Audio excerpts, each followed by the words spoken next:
From Montana's news leader, this is the MTN Noon News. Good afternoon, and thanks for joining us on the Noon News. I'm Diane Parker. Miller has our forecast today. Plus, it is a huge week for the Grizz. We'll check in, but first, our top story.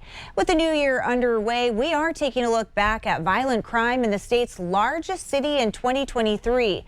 There were 12 homicides in Billings last year, the same number as 2022, but 5 of them happened within 15 days of each other at the end of October, making for one of the deadliest 2-week spans in Billings history.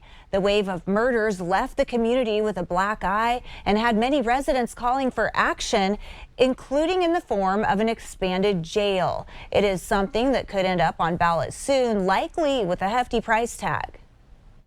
We're talking about a large expansion. I don't know. Early estimates in my book are 80 to 100 million, and we have to staff that, so it's going to be expensive.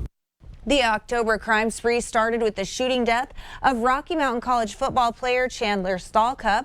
Police believe he was shot by gang members in a case of mistaken identity. Chandler was innocent and picking up friends from a party when he was killed.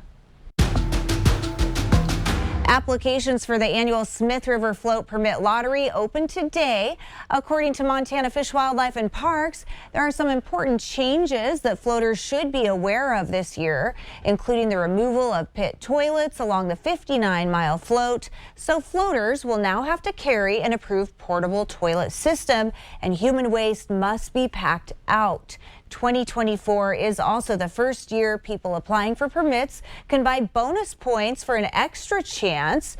Bonus points are $5 for residents and $50 for non-residents. Also, for a first time, permits issued to non-residents this year will be limited to no more than 10% of available permits. Permit applications are open through February 15th. Montana Fish, Wildlife and Parks will require a field day for youth who take online hunter education. The changes to online youth hunter education start January 1st. The change impacts students ages 12 to 17 completing both hunter and bow hunter education. Greg Lemon, an FWP administrator, says students who only did the online version of hunter's education had a harder time when they started hunting. Our instructors said that by and large those online students, particularly the younger ones, had a hard time with the gun handling portion of it. So, controlling your muzzle, not keeping your finger off the trigger, those sorts of things. And what our instructors do is they walk through a whole host of situations that a hunter would encounter in the field and how to safely handle your gun in those situations. The in-person field day will require students to demonstrate safe firearm handling skills, among other safety procedures. The field day also includes discussions on ethics, land ownership, and access. Students ages 12 to 17 who are currently enrolled had to have completed their coursework before January 1st, or they will be required to complete in an all-day in an in-person field event. FWP hopes to start the 2024 field days in late February. You can visit our website for all of the details. And that's a look at some of the best stories we're following today.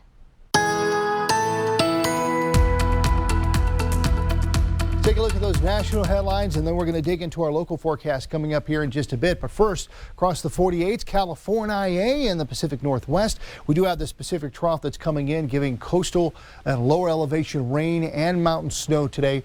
Portions of Texas and the Gulf Coast, we have moderate to locally heavy rainfall with showers and storms.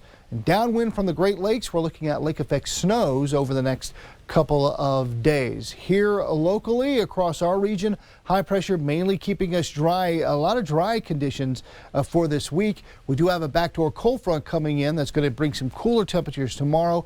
But let's wait until we get to the weekend to see if we have some bigger changes coming. We'll take a look coming up.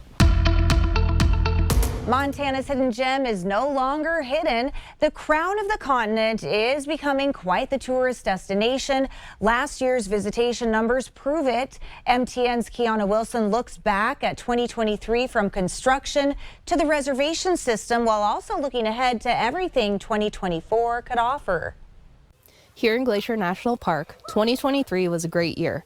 But now that 2024 is here, there are some new things happening in the park.